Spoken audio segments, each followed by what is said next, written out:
What's the most humiliating thing a teacher has ever done to you? Me and my class were by the pool when the teacher asked why I wasn't getting in. I have a hearing aid, miss. I can't get in the water. Missy Garrett's eyes narrowed like she'd just caught me in a lie. Hearing aid? You mean cochlear implant? She said it with this weird smile, like she knew something I didn't. Yes, miss. I signed automatically before remembering she probably didn't understand. My hands dropped to my sides as I pointed at the processor attached to my head. That's the third disabled foster kid this year. The way she mumbled the word disabled made my stomach twist, like she had something planned. I pulled out the doctor's note my foster mom, Maria, had made sure I kept in my pocket. 3 different doctors had signed it explaining why I couldn't get my processors wet. Missy Garrett held it up to the light, squinting at every word. Real doctor scribble. This is typed. She looked at me with this triumphant expression. Your foster mom thinks she's clever. My chest got tight. My mom knows. Your mom? She laughed, but it wasn't a nice laugh. You mean your foster mom? You've been with her, what, 2 months? 3? My face burned hot. You know what's funny? Miss Garrett continued, waving my note around. Last year, I caught the Johnson family faking their kid's autism. Saved the district $50,000. Won Teacher of the Year for it. She tapped her chest where I could see a pin on her shirt. I know a fake when I see one. She paused, scanning the pool area where my classmates were frozen in place. Remember what happened to your friends last month? One complaint from me and they were expelled. A few kids stepped back. You know what? Missy Garrett pulled out her phone. Let's call your mom. Bet she doesn't even answer. Probably dropped you off and forgot you exist. Every muscle screamed at me to bolt for the door, but I couldn't move. The foster system taught me that running meant violence. Running meant getting sent back to the group homes. My heart hammered as she dialed the number on the note. She put it on speaker, holding the phone out like evidence in a court case. Maria? Miss Garrett's voice dripped fake sweetness. Your foster child is refusing to swim. Is everything okay? Samuel has medical restrictions. Before you pretend to care, Mrs. Garrett interrupted, just know that I've caught 7 fake disability notes. 7. We both know you won't fight this. He's not worth losing your foster license over. Don't touch my son's medical equipment. Maria's voice had changed. Calm but different, like when she talked to insurance companies. Mrs. Garrett actually assertive. Your son? You've known him for 8 weeks. Real mothers would be here screaming at me. You're probably at home with your real kids. She looked right at me as she said it. Go ahead, threaten to sue. We both know you won't. Foster parents never do. She hung up before Maria could respond. The silence around the pool was suffocating. Everyone was watching now. Some kids looked scared. Some looked embarrassed for me. Josh, our quarterback, shifted closer to me. That's messed up, he said quietly. Missy Garrett heard him. Her face got red. You know what? Let me prove she doesn't actually care. She started walking toward me, and something in her eyes made me step back. If this was her real child, would I dare do this? She grabbed my arm. Never. But it's just some foster kid she'll trade in next month. She started pulling me toward the pool. My feet slipped on the wet concrete as I tried to pull back. Josh stepped between us. Move! She snarled at him. This isn't right, Josh said, his voice steady even though I could see his hands shaking. Move! She shoved past him and grabbed me again. Is she storming in here? No, because she doesn't care. That's when she reached for my processor. I tried to duck, tried to turn my head, but her fingers caught the wire. She ripped it off my head. The pain was instant. Hot and sharp where the magnetic coil tore away from my scalp, taking skin with it. I felt warm blood trickling down behind my ear. If she loved him, she'd be here by now, Miss Garrett said, holding my processor up like a trophy. My entire world had gone half silent, like someone had thrown a blanket over one side of my head. Her son's medical equipment? Watch this. She threw it. I watched my $8,000 processor arc through the air and splash into the pool. It sank slowly, the lights on it flickering once before going dark. I was crying. Not just from the pain or the blood I could feel running down my neck, but from the words. Each one hit harder than her hands had. Suddenly, there was a boom behind us. The gym doors slammed open so hard they bounced off the walls. Maria ran in, and I'd never seen her move that fast. Her eyes went from me to the blood to my processor at the bottom of the pool, and her face changed in a way I'd never seen before. Oh, now you show up? Miss Garrett sneered. Nice performance, but we both know after today you'll request a different placement. Maria didn't say anything at first. She came straight to me. Her hands gentle as she checked my head, her fingers coming away red. She pulled tissues from her pocket, pressing them against the bleeding. I'm sorry, I signed to her, my hands shaky. No, baby. Number. She signed back, then stood up, turning to face Miss Garrett. Her hand came up with one finger raised and Miss Garrett's mouth snapped shut mid-word. Maria's voice came out quiet and level, the kind of calm that made my stomach flip because I'd heard it before when she dealt with my caseworker's supervisor. She told Miss Garrett not to say another word, not one more word, and something in her tone made Miss Garrett step back. Maria kept her hand on my shoulder as she guided me toward the door, and Josh appeared at my other side with his phone held up at chest level, the red recording dot visible on the screen. We walked through the hallway and kids scattered out of our path, their whispers following us like static. The nurse's office had that sharp chemical smell mixed with old paper, and Nurse Hines looked up from her desk as we entered. Her eyes went straight to my head, and she was up and moving before Maria even said anything. She pulled gloves from a box and guided me to the exam table, her fingers gentle as she tilted my head to see the wound better. The camera on her phone clicked 3 times as she photographed the bleeding and the raw spot where the magnetic coil had ripped away skin. She wrote in her log with quick, precise movements, noting the time and the visible injury and the blood that had soaked through Maria's tissues. Maria stood beside me with her hand still on my shoulder, while Nurse Hines cleaned the wound with stinging antiseptic that made me wince. My hands shook in my lap, and I couldn't make them stop. Couldn't make the half-silence in my head go away, or forget the feeling of Mrs. Garrett's fingers catching the wire. Nurse Hines pressed gauze against the wound and taped it down, then made more notes about the location and size of the injury. Maria had her phone out now, her voice shifting into that insurance tone as she called someone and started talking about documentation and medical records and incident reports. Nurse Hines was still cleaning up when Principal Hartman walked in, looking like he'd rather be anywhere else. Maria didn't wait for him to speak, just held out her phone showing the photos Nurse Hines had taken of my bloody head, and then swiped to show the processor sitting at the bottom of the pool. Hartman started saying something about investigating the situation and gathering all the facts, but Maria cut him off and said we were going to urgent care right now and he would be hearing from us very soon. Her voice stayed level, but I could feel the anger underneath it, controlled and sharp. Hartman nodded and said he understood, that he would begin the investigation immediately, and Maria just looked at him with an expression I couldn't read. That's when Missy Garrett appeared in the doorway, her face red and her hands moving as she tried to explain herself. She said she was enforcing pool safety, that she had to verify my disability was real because she'd caught fakes before. Maria stood up so fast her chair scraped across the floor with a sound that made everyone freeze. She told Missy Garrett that she had just committed assault on a minor and destroyed medical equipment, and if she came anywhere near her son again, she would regret it. The words came out calm and clear, but something in Maria's eyes made Mrs. Garrett take 2 steps back into the hallway. Principal Hartman positioned himself between them and suggested Missy Garrett return to her office, and she left without another word. Maria gathered her things and helped me off the exam table, thanking Nurse Hines for her documentation and asking for copies of everything. We walked out to Maria's car, and she drove to the urgent care clinic 3 blocks from the school, her hands steady on the wheel even though I could see the muscle jumping in her jaw. The urgent care waiting room smelled like hand sanitizer and old magazines, but we didn't wait long. The doctor was older with gray hair and reading glasses on a chain, and he examined my scalp with careful fingers that didn't pull or press too hard. He asked how this happened, and Maria explained everything while his expression got more and more serious, his eyebrows drawing together as she described Mrs. Garrett ripping off the processor. He made detailed notes on his tablet, typing phrases like traumatic removal of medical device and injury caused by authority figure. He cleaned the wound again and applied a better bandage, then told us the wound would heal, but I needed to see my audiologist soon to check for damage to the implant site. He printed out his notes and handed the papers directly to Maria, saying these would be important for whatever came next, and the way he said it made it clear he knew exactly what kind of situation this was. Maria thanked him, and we walked back out to the car, and I made it all the way to the passenger seat before everything hit me at once. I started crying, the kind of crying that comes from somewhere deep and won't stop, and I couldn't catch my breath enough to explain why. Maria pulled out of the parking spot, and then immediately pulled over again 2 blocks away, turning in her seat to face me. I tried to tell her I was sorry, that I knew making a big deal about this would get me labeled as a problem foster kid, that caseworkers hated dealing with kids who caused trouble. My voice kept breaking and the words came out jumbled, but Maria waited until I finished. Then she promised me I wasn't going anywhere, that she wasn't giving up on me, that what happened today was assault, and we were going to deal with it properly. She said it wasn't my fault, and I didn't cause this, and standing up for myself wasn't being a problem. Her hands were gentle as she wiped my face with tissues from the glove box, and something in my chest loosened just a little bit. At home, Maria set me up on the couch with ice cream and a blanket, even though it wasn't cold. She disappeared into the kitchen and I could hear her voice through the doorway, using those legal terms again as she talked on the phone. She said words like documentation and Title IX and ADA violations, her voice staying calm and firm the whole time. I ate the ice cream slowly, letting it melt on my tongue, and listened to her explain what happened to whoever was on the other end of the line. She wasn't yelling or crying or threatening, just laying out facts in a way that made it clear she knew exactly what she was doing. After 3 different phone calls, she came back with a notebook and sat beside me on the couch.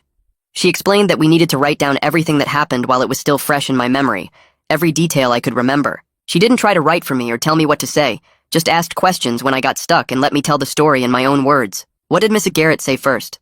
What did you say back? Where was Josh standing? What happened right before she grabbed the processor? I wrote it all down with my hand cramping around the pen, filling page after page with the whole awful story. Maria read it over when I finished and asked a few clarifying questions, then dated it and had me sign the bottom. She put it in a folder with the medical paperwork and the photos, building some kind of system I didn't fully understand but could tell was important. That night I lay in bed staring at the ceiling while my brain refused to shut off. The world sounded wrong with only one processor, like someone had stuffed cotton in half my head. Every sound came from the left side only, flat and off balance, making me dizzy even though I was lying down. I kept touching the bandage behind my right ear where the processor used to attach, feeling the soreness underneath. Every time I closed my eyes, I felt Miss Garrett's fingers grabbing at my head, heard her voice saying those things about Maria not caring, saw my processor sinking into the pool. My chest got tight and I had to open my eyes again, focusing on the glow from the streetlight outside my window. Around midnight, Maria knocked softly and pushed my door open, her hair in a messy bun and her laptop under her arm. She asked if I was okay, and I shook my head because lying seemed pointless. She sat on the edge of my bed and opened her laptop, turning the screen so I could see. She had already uploaded all the photos from today into a folder labeled with the date and my name. The timeline document was there too, organized by timestamps with my handwritten account typed up neatly below each entry. She showed me how she had backed everything up to 3 different places, explaining it like she was teaching me something I might need to know someday. I watched her click through the files and something in my chest loosened a little bit, seeing all of it documented and saved and treated like it mattered. The next morning, I woke up to Maria's voice downstairs, that calm insurance voice she used when she was handling business. I came down the stairs and found her at the kitchen table with her phone pressed to her ear, and she gestured for me to sit down while she finished talking. When she said the name Derek Scanlon, my whole body went cold. CPS caseworkers only called when something bad was about to happen, when placements were ending or kids were moving or someone had filed a complaint. Maria must have seen my face change because she reached across the table and squeezed my hand, then tapped her phone screen to put the call on speaker. Derek's voice came through asking if this was a good time to talk, and Maria said yes. Samuel was right here with her. My heart hammered against my ribs as Derek explained that the school had filed an incident report about what happened at the pool, and he needed to follow up as part of his regular monitoring. He asked me directly if I felt safe at home with Maria, and my voice came out shaky and small when I said yes. He asked if I wanted to stay in this placement, or if I wanted to request a change, and I said I wanted to stay here, my words getting stronger because that part was true and easy. Maria squeezed my hand again while Derek made notes on his end, the sound of his pen scratching across paper coming through the speaker. He said he was documenting this as a school safety issue, not a placement problem, and that he would be noting in his report that I expressed a clear desire to remain with Maria. After we hung up, I realized I had been holding my breath, and Maria wrapped her arms around me and told me I did good, that I spoke up for what I wanted. Maria spent the rest of the morning at her computer, and I sat at the table doing homework I had missed while she typed. She pulled up her email and started a new message to Principal Hartman, attaching the timeline document, the photos, the medical paperwork from urgent care, and the original doctor's note about my processors. She typed out a paragraph explaining what happened, and another listing the student witnesses who had been present, putting Josh's name first. Then she added 2 more email addresses in the CC line, one for Derek, and another for someone named Kenya Steele. She told me Kenya was a disability rights advocate who worked with kids in situations like mine, and that we needed people who knew the laws and systems on our side. She asked for an immediate meeting to discuss next steps and hit send, before I could second-guess whether this was the right move. My stomach twisted because part of me still worried that making noise would get me labeled as a problem kid, but Maria's face looked calm and determined like she had done this before. That afternoon, Maria's phone rang with a number she didn't recognize, and she answered it on speaker after checking the caller ID showed a local area code. A woman's voice came through introducing herself as Kenya Steele, saying she had gotten Maria's email and wanted to talk about options. Kenya asked to speak with both of us, and for the next 30 minutes she explained things about filing an Office for Civil Rights complaint with the Department of Education and making a police report for assault and destruction of medical property. She said this wasn't about getting revenge or causing trouble, but about making sure what happened to me didn't happen to another kid with a disability. She talked about documentation and timelines and witness statements, using words I only half understood, but that Maria seemed to follow completely. When Kenya asked what I wanted out of this process, I froze because no adult had ever asked me that question before. Maria waited quietly, not jumping in to answer for me, and eventually I found my voice. I told Kenya I wanted Miss Garrett away from other kids with disabilities so she couldn't do this to someone else. I wanted my processor replaced because I needed it to hear and function at the school. And I wanted to stay at this school with Josh and the other friends who had supported me, not get shuffled somewhere else because I had caused problems. Kenya said those were reasonable goals, and she could help us work toward all of them, and something clicked in my brain that maybe I actually had some power in this situation. After the call ended, Maria turned to face me fully, her expression serious but not scary. She asked me what I wanted to happen, really wanted. not what I thought I should say, or what would make things easier for everyone else. I took a breath and repeated what I had told Kenya, adding that I didn't want to be scared of teachers anymore, and I didn't want other foster kids to go through what I just went through. Maria nodded and wrote down my words exactly as I said them, telling me that my voice mattered in this process, and she would make sure people heard it. She explained that over the next few days and weeks we would be meeting with different people and filling out forms and probably repeating our story multiple times, but that she would be there for all of it. I asked if this would mess up my placement or make Derek think I was too much trouble, and Maria promised me again that I wasn't going anywhere, that standing up for myself was not the same as being a problem child. 2 days after the incident, we drove to the audiologist's office for an emergency appointment Maria had scheduled. The audiologist took one look at the healing wound behind my ear, and her face went pale. She asked what happened, and Maria explained while the audiologist examined my head with gentle fingers, tilting it to see the mark where the coil had been ripped away. She used a small light to check the implant site carefully, looking for any signs that the internal magnet had been damaged or shifted.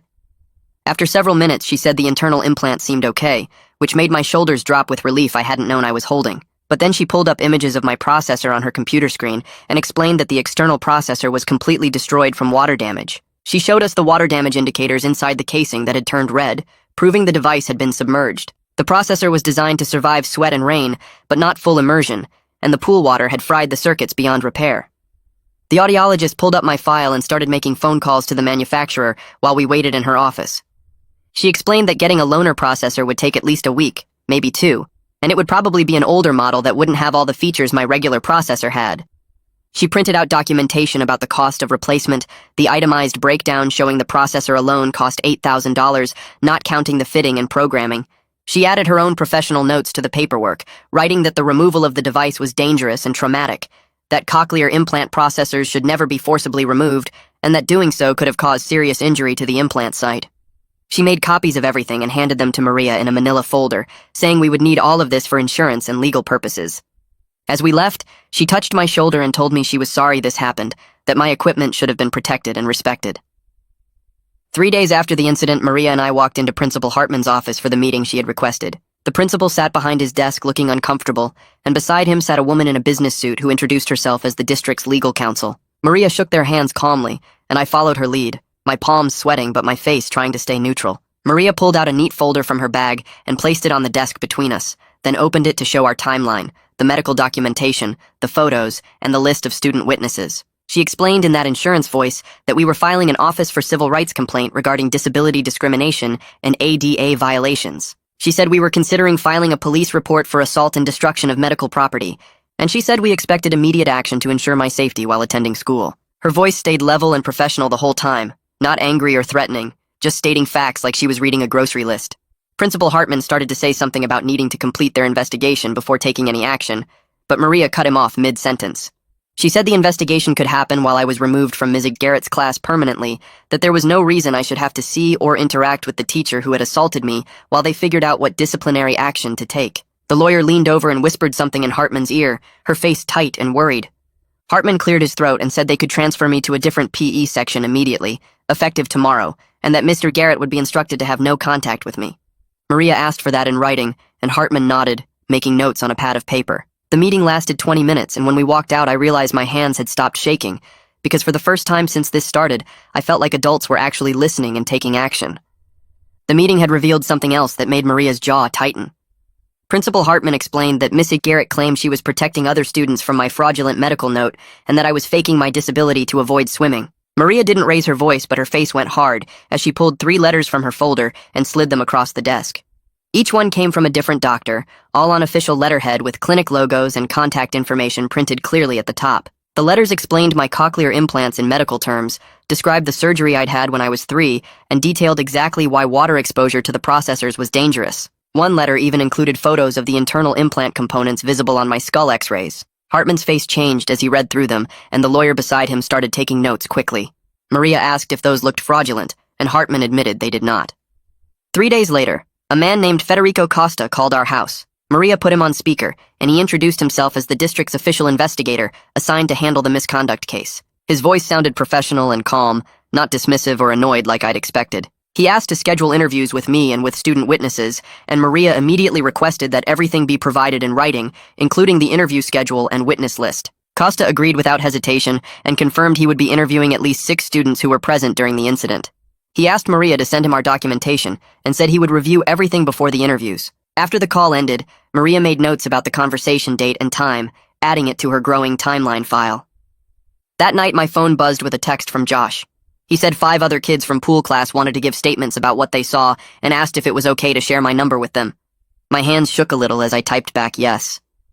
Within an hour, 3 different classmates had texted me saying they wanted to help and that what Ms. Garrett did was wrong. One girl named Ashley said she'd been scared of Ms. Garrett all semester because of how she talked about kids with accommodations. Another guy named Marcus said he recorded part of the incident on his phone before Ms. Garrett noticed.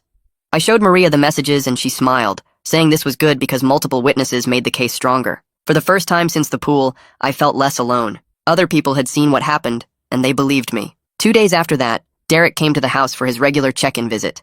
Maria opened the door and let him in, but then stepped back, telling me I could show him my room and talk to him privately if I wanted. We went upstairs and Derek sat in my desk chair while I sat on my bed. He asked how I was doing and if I felt safe here with Maria. The old fear kicked in automatically because caseworker questions usually meant they were thinking about moving me. But I made myself answer honestly. I told him Maria had been amazing, that she fought for me when Ms. Garrett hurt me, and that I felt safer here than anywhere I'd lived in the foster system. Derek wrote that down in his notebook and gave me a small smile. He said he could see the placement was working well, and that he was impressed with how Maria had handled everything. He made notes about the incident being a school problem, not a placement issue, which meant I wasn't getting moved. Kenya came over that weekend to help us draft the Office for Civil Rights complaint. She spread papers across our kitchen table and explained what needed to be included. Then she surprised me by asking if I wanted to write a section in my own words about how the incident made me feel and what I needed from the school. Maria handed me a laptop and I stared at the blank document for a while before starting to type. I wrote about being scared to trust adults because so many had let me down in foster care. I wrote about how Miss Garrett proved all my worst fears right when she grabbed my processor and said Maria didn't really care about me. But then I wrote about how Maria proved that some adults actually do protect kids, that she showed up and fought for me even though I'd only been with her a few months. Kenya read what I wrote and said it was powerful, that hearing directly from students affected by discrimination made these complaints stronger. The complaint got filed officially on Monday. Kenya walked us through the online submission process and explained the timeline would be months, not weeks, because federal investigations moved slowly. But she said it created an official paper trail and put the district on notice that they were being watched. Maria printed 3 copies, one for our records, one for Derek's file, and one for her own backup system. She had a whole filing system now with color-coded folders for medical records, school correspondence, legal documents, and witness statements. I'd never seen anything like it in foster care. Usually paperwork just disappeared or got lost when you moved placements. Going back to the school felt hard. I only had one working processor and the world sounded flat and exhausting. Every classroom felt too loud on one side and too quiet on the other. My brain had to work twice as hard to process sound, and by third period I was already tired. But my teachers noticed me struggling. Mrs. Schmidt let me move to a front corner seat where I could see her and the board clearly. Mr. Roberts started giving me printed copies of his lecture notes, so I didn't have to strain to hear everything. Coach Williams, my new PE teacher, asked what accommodations I needed and actually listened when I explained about my equipment. Small adjustments, but they helped me get through each day. Costa scheduled my interview for a Thursday after school. Maria came with me, and we sat in a conference room at the district office. Costa had a laptop and a legal pad covered in notes. He asked me to walk through exactly what happened that day by the pool, starting from when Miss Garrett first questioned my medical note. He wanted specific quotes, asking me to remember exactly what she said about foster parents and fake disabilities. He wrote everything down and didn't interrupt or seem skeptical. When I described her grabbing my processor, he asked me to clarify the sequence of events and whether anyone tried to stop her. I told him about Josh stepping between us and how Ms. Garrett shoved past him. Costa made detailed notes about that too. The whole interview took almost an hour, and by the end my head hurt from concentrating so hard, but Costa seemed thorough and professional, rather than dismissive. The loaner processor finally arrived 10 days after the incident. Maria drove me to the audiologist's office and I practically ran inside. The audiologist brought out an older model processor and explained it had shorter battery life and the sound quality would be different from what I was used to. She fitted it carefully, adjusting the placement and testing the connection. When she turned it on, sound flooded back into my left side. The world suddenly had depth again, even though everything sounded tinny and slightly wrong. I could hear Maria's voice clearly, and the audiologist's questions and the hum of the air conditioning. My eyes got wet and I tried to hide it, but the audiologist just smiled and said lots of people cried when their hearing came back. She gave me extra batteries and a charging case, reminding me this was temporary until we could get my real processor replaced. Maria filed the insurance claim that same day, but the company denied it within a week. Their letter said water damage wasn't covered under the equipment protection plan. Maria's face went tight as she read the denial letter out loud. She immediately called Kenya and put her on speaker. Kenya said we needed to appeal the decision and argue this wasn't accidental water damage, but third-party destruction of medical equipment. She helped Maria draft an appeal letter that included the police report number, the district investigation confirmation, and a statement from the audiologist explaining the processor was forcibly removed and thrown into water by another person. Maria sent the appeal certified mail and copied our lawyer, building a paper trail that showed we were fighting every denial and obstacle they put in our way. The district notified us 3 days later that Mrs. Garrett was on administrative leave from pool supervision while Costa finished his investigation. She still taught other classes, though, which meant I might see her in the hallways. Maria made sure I understood what administrative leave meant, and that it was temporary, not a punishment yet. The first time I saw Mrs. Garrett was on a Thursday between third and fourth period. She was walking toward the main office and I was heading to English. Our eyes met for maybe half a second before she looked down at the floor and turned down a different hallway. My stomach twisted anyway. Josh appeared beside me out of nowhere and walked between me and where Mrs. Garrett had been, like he was blocking her even though she was already gone. He didn't say anything about it, but he stayed next to me until I got to my classroom door. Costa scheduled interviews with the student witnesses that same week. Josh went first on Friday morning and texted me right after his interview ended, saying he told Costa everything, including the stuff Mrs. Garrett said about foster kids not mattering and how she talked about my disability being fake before she even grabbed my processor. 2 other students from the pool class, kids I barely knew, sent me messages through Josh saying they mentioned to Costa how uncomfortable they felt watching Mrs. Garrett question whether my medical note was real. One girl said she remembered thinking it was weird that a teacher would accuse a student of lying about being disabled. The school scheduled a 504 plan meeting for the following Tuesday. I didn't know what a 504 plan was until Maria explained it was a legal document that listed all my accommodations and protections at the school. Maria took time off work to come to the meeting, and Kenya drove in from her office an hour away. We sat in a conference room with the school counselor, the special education coordinator, and Principal Hartman for over 2 hours. They asked questions about my hearing, my processors, what I needed in each class. Maria had brought a whole folder of documentation, including letters from my audiologist and copies of my device manuals. Kenya took notes on everything and asked specific questions about who was responsible for making sure teachers followed the plan. We went through every class and wrote down where I should sit, how teachers should get my attention, what to do if my equipment had problems.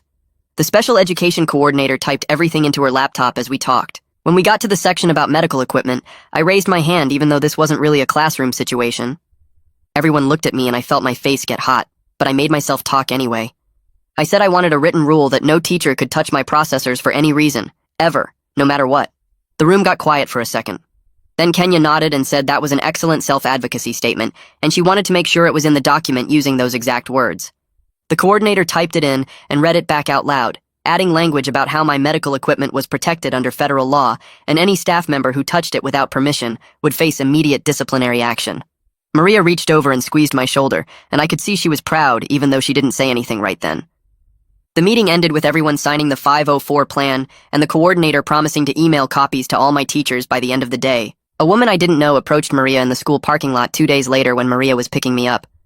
The woman introduced herself as Connie McDermott from the teachers' union and said she wanted to talk about the incident.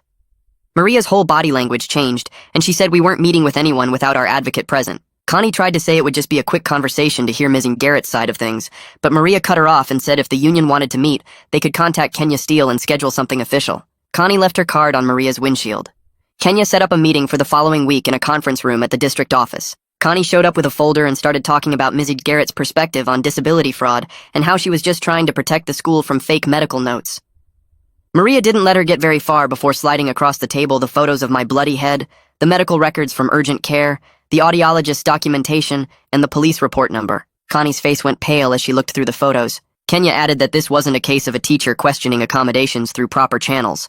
This was assault and destruction of medical equipment, and the union might want to think carefully about how much they wanted to defend that. Connie gathered up her folder and said she needed to consult with her team. 4 weeks after the incident, Costa called to schedule a preliminary findings meeting. Maria, Kenya, and I sat across from Costa and Principal Hartman in Hartman's office, while Costa read from his notes. He said multiple witnesses backed up my version of what happened, including specific quotes about Ms. Garrett saying foster parents don't care and questioning my disability. Costa had also found 2 prior informal complaints about Ms. Garrett questioning students' disabilities, though nothing had been formally written up or investigated before.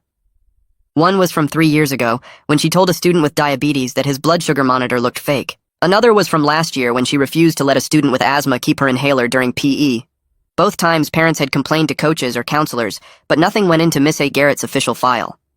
Costa said his preliminary finding was that Mrs. Garrett had violated district policy on multiple grounds, and he was recommending formal disciplinary action. The final report would take another 2 weeks. Kenya had been working on the insurance appeal while all this was happening. She submitted the medical documentation, the police report number, and a detailed letter from my audiologist explaining that this was assault causing destruction of medical equipment, not accidental water damage. The insurance company's adjuster called Maria directly about a week after Costa's preliminary findings meeting. I was doing homework in the kitchen when Maria's phone rang, and she put it on speaker, so Kenya could hear too since Kenya was on her way over. The adjuster said they were reconsidering the claim based on the new documentation and the police report. They needed a few more days to review, but it looked like they would approve at least partial coverage. Maria thanked him and hung up, then immediately texted Kenya the update. I was in math class on a Wednesday when the loaner processor's battery died without warning. The world went half silent so fast that I gasped out loud and grabbed the side of my desk. My teacher noticed right away and came over asking if I was okay. I couldn't really hear her clearly with only one processor working, so I just pointed at my head and tried not to cry. She wrote on a piece of paper asking if I needed to call someone. I nodded and she walked me to the hallway and let me use the classroom phone. Maria answered on the second ring, and I told her what happened, my voice shaking. She talked me through opening my backpack and finding the battery case and changing the battery in the loaner processor.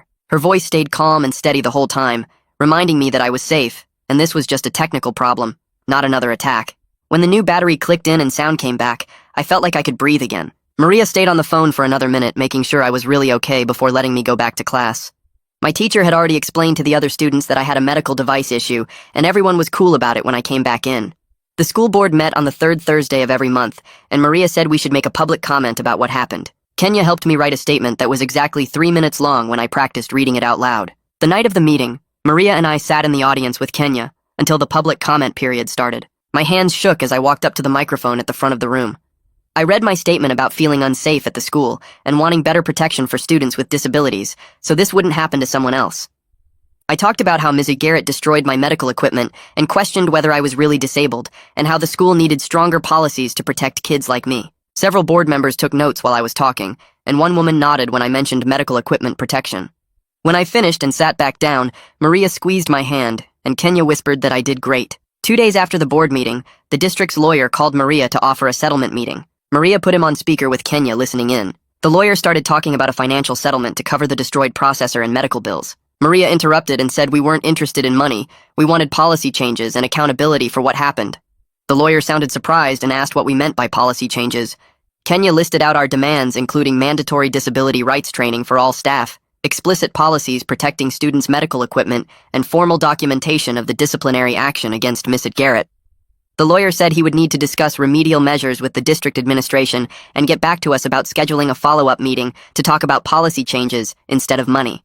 Costa's report came back 3 weeks later, and Maria opened the email while I was doing homework at the kitchen table. She read through it twice before showing me the screen, and I saw words like substantiated and inappropriate physical contact and discriminatory statements highlighted in the document. Principal Hartman called that afternoon to schedule a meeting about outcomes, and Maria put him on speaker while writing down the date and time in her planner.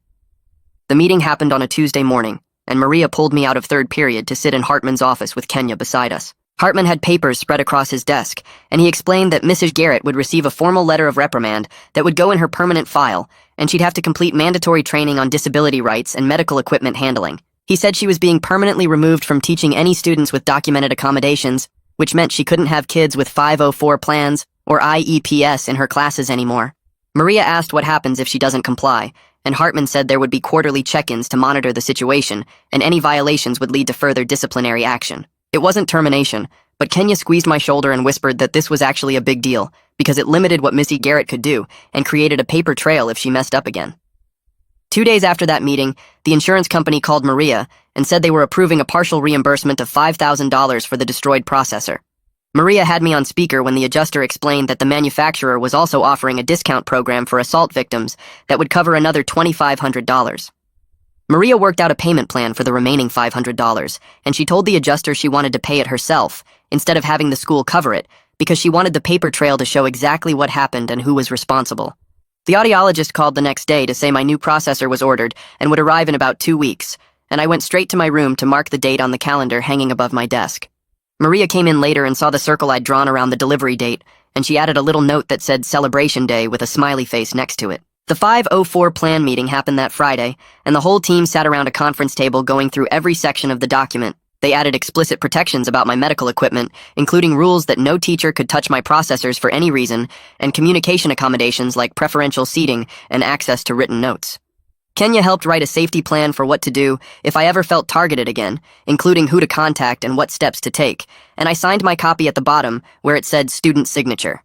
Maria took it to the office supply store that weekend and got it laminated in thick plastic, and she told me to keep it in my backpack always so I'd have proof of my rights. Derek showed up for his quarterly check-in the following Tuesday, and he sat with me in the living room asking his standard questions about how I was doing and if I felt safe. I told him about the investigation and the outcomes meeting and how Maria had been with me through everything, and he wrote it all down in his tablet. He talked to Maria separately in the kitchen, and I heard him say something about exceptional advocacy, and when he left, he told me he was recommending the placement continue long-term, which made my chest feel warm in a way I wasn't used to.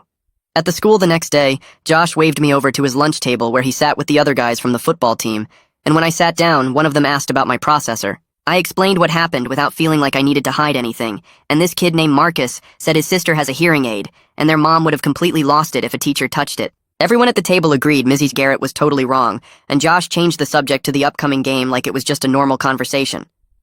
Kenya emailed Maria a memo from the school district about new mandatory training for all staff on disability rights and medical equipment, and the memo specifically cited my case as the reason for the policy change. Maria printed it out and added it to our documentation binder, and I saw her smile as she filed it away in the cabinet. A letter arrived in the mail a few days later with the district lawyer's return address, and Maria opened it to find a formal apology from Mrs. Garrett typed on official letterhead. Maria asked if I wanted to read it, and I thought about it for a minute before saying no, because her words didn't matter anymore, and what mattered was the changes that happened, because I spoke up. The new processor arrived exactly 2 weeks after it was ordered, and Maria drove me to the audiologist's office after school. The audiologist opened the box carefully and showed me the device before fitting it to my head and adjusting all the settings on her computer. She tested different frequencies and volumes until the sound quality was clear and balanced on both sides, and I felt tears in my eyes when I could hear properly again. Maria took a photo of me smiling with the new processor attached, and she said she wanted to remember this moment. That evening at home, Maria spread papers across the kitchen table and pulled out a chair for me. The warranty registration form sat on top with about 20 blank fields and tiny print instructions. She handed me a pen and pointed to the first section asking for device serial number and purchase date. I looked at the box the processor came in and copied the numbers carefully while Maria watched me write. She didn't fill anything out herself, but sat beside me and explained what each section meant and why they needed that information. The insurance documentation was thicker with questions about medical necessity and provider information, and I had to look up codes from my audiologist's paperwork. Maria showed me where to find everything in our binder and how to match the codes to the right boxes. My hand cramped after the third page, but I kept going because she said I needed to know how to do this myself. She explained that adults with disabilities had to handle their own paperwork all the time, and the sooner I learned, the easier my life would be. I signed my name at the bottom of the last form, and Maria checked my work before putting everything in stamped envelopes. She let me walk them to the mailbox at the end of our street, and I felt proud dropping them in, even though it was just paperwork. 2 days later, Maria asked if I wanted to go somewhere after school, and I said sure without asking where. She drove to the school and parked near the gym, and my chest got tight when I realized where we were going. The pool area was empty because PE classes had ended an hour ago. Maria walked in first, and I followed her to the bleachers where we sat down in the quiet space. My heart hammered so hard I could feel it in my throat, and my hands started sweating. The pool water looked normal and calm without anyone in it. I stared at the spot where my processor had sunk and felt my breathing speed up. Maria didn't say anything, but she sat close enough that our shoulders touched. I counted to 60 in my head 3 times while we sat there, and my heart rate slowly came back down. We stayed for 15 minutes, and then Maria asked if I was ready to go. I nodded, and we walked out together, and I felt shaky, but okay. She didn't make it a big deal or ask how I felt. She just drove us home and started making dinner like we'd done something normal. The next Monday, Principal Hartman called me to his office over the intercom during math class. My stomach dropped, and I gathered my stuff with shaking hands because office calls usually meant bad news. I walked down the hallway expecting the worst. Hartman's secretary waved me in, and he stood up from his desk when I entered. He gestured to a chair, and I sat down stiffly. Hartman cleared his throat and said he wanted to apologize personally for not protecting me better during the incident. He explained the district had implemented new policies about medical equipment and disability accommodations. Teachers couldn't touch or question medical devices anymore without serious consequences. He asked if I felt safer now with the changes. I thought about it for a minute before answering honestly that I did feel safer mostly. Some days I still tensed up around teachers I didn't know well, but it was getting better. Hartman nodded and said his door was always open if I needed anything. He handed me a pass back to class, and I left feeling lighter than when I'd walked in. Kenya called Maria that afternoon with news about the OCR complaint. I sat on the couch doing homework while Maria put her on speaker. Kenya explained the district had agreed to revise all their policies on medical equipment and disability accommodations as part of a formal settlement. The agreement included mandatory training for staff and clear procedures for handling medical needs. Kenya said this would create precedent that protected other students beyond just me. I felt something warm spread through my chest, knowing that what happened to me might stop it from happening to someone else. Maria thanked Kenya for all her help, and I added my thanks too. After the call ended, Maria printed out the settlement agreement and added it to our documentation binder. She showed me the section that specifically mentioned policies around cochlear implants and other medical devices. Derek showed up Thursday afternoon for what he called a routine check-in. He sat with Maria at the kitchen table while I finished my snack. He pulled out paperwork about extending my foster placement, and Maria read through it carefully. Then she did something I didn't expect. She looked at me and asked if I wanted her to pursue adoption eventually. My throat got tight and I couldn't answer right away. Derek waited patiently while I processed the question. I told her I wasn't ready to answer yet, but my voice came out shaky. Maria nodded and said that was completely okay, and we had time to figure it out. The fact that she asked me instead of just deciding made me feel like my opinion actually mattered. Derek made notes on his tablet and said he'd check in again next month. After he left, Maria hugged me and said there was no pressure, and we'd talk about it whenever I was ready. A letter arrived in Saturday's mail addressed to Maria from Josh's mom. Maria opened it at the kitchen table and read it with a surprised smile. She handed it to me, and I read the thank you note about raising me to stand up for myself. It felt weird because I'd only been with Maria for a few months. The note said Josh had told his mom everything about the pool incident and how I'd handled it. Josh's mom wrote that she was grateful Maria was teaching me to advocate for myself. Maria showed me the note again and said she was proud of how brave I'd been through everything. I looked at her face and realized I actually believed her when she said it. She wasn't just saying words to make me feel better. She meant it. My therapy appointment Tuesday afternoon was different because my therapist had a new assignment.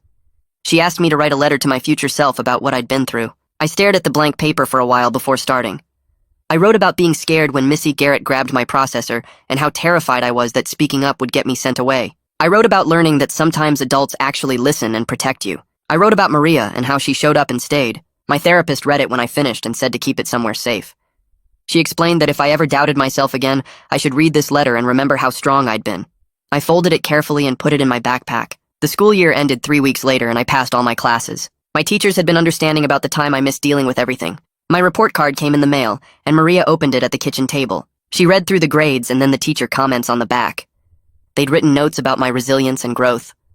Maria got up and stuck the report card on the refrigerator with a magnet like I was a regular kid whose grades deserved to be displayed. I stood there looking at it and felt something shift inside my chest. Maria took me shopping for summer clothes on Saturday morning. We went to the mall and she let me pick out shorts and shirts I actually liked. Then she asked if I wanted to look at waterproof cases for my processor. We found them at an electronics store and I looked through the options. The cases came in different colors and sizes. I picked a bright blue one that was impossible to miss. Maria said it was perfect, and we bought it along with the clothes. Holding that case felt like taking back something Miss Garrett had tried to steal. I could go swimming now without fear. The blue case sat on my dresser at home, and every time I looked at it, I felt a little bit stronger. My phone buzzed with a text from Josh 3 days before the 4th of July.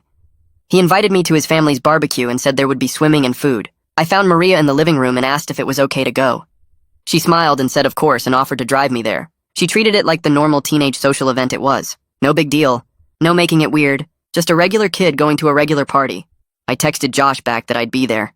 The 4th of July came hot and bright. Maria drove me to Josh's house and his family had set up tables in the backyard with a grill smoking and a pool that looked perfect. I grabbed my bright blue waterproof case from my bag and felt the weight of it in my hand, solid and real. Josh waved me over, and I walked through the yard past his parents and aunts and uncles who smiled but didn't stare. The pool was full of kids already splashing around, and I clipped my processor into the case, checked the seal twice, and jumped in. The water was cold and clean, and nobody asked me weird questions about why I was wearing the blue case on my head.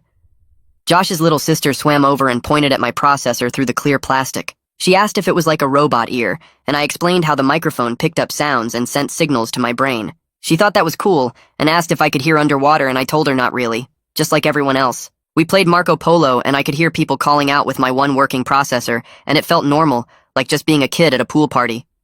After swimming, I dried off and found Maria sitting on the back porch with Josh's mom, both of them drinking lemonade and watching the yard. I sat down on the steps, and Maria came over and sat beside me. She asked how I was really doing with everything that happened. I told her some days were still hard, and I got nervous around teachers sometimes, but I was learning to trust that she would back me up, and that made things easier. She nodded and didn't push for more, just sat there with me while the sun dried my hair. Later that evening, when we were getting ready to leave, I was helping Maria carry dishes to the car, and I called out asking where she wanted me to put them. The word came out without thinking. Mom. Not foster mom, just mom. I froze for a second, but Maria just smiled with her eyes getting shiny, and she took the dishes and set them down and hugged me. She said she loved me too, and I hugged her back, really hugged her, and it felt right. The rest of summer passed with me getting used to calling her mom, and her never making it weird or correcting me. When August rolled around and school supply shopping started, I felt different from I had in May. The new processor sat charged on my dresser, and my 504 plan was printed and tucked in my backpack. The first day of school, I walked through the front doors, and Josh was already at my locker waiting like he'd promised over text. He asked if I was good, and I told him yeah, I was good. We walked to first period together, and I noticed Miss Garrett wasn't in the hallway or the gym. Someone mentioned she was teaching at a different school across town now. I realized I wasn't scared anymore because I knew how to speak up, and I had people who would actually listen.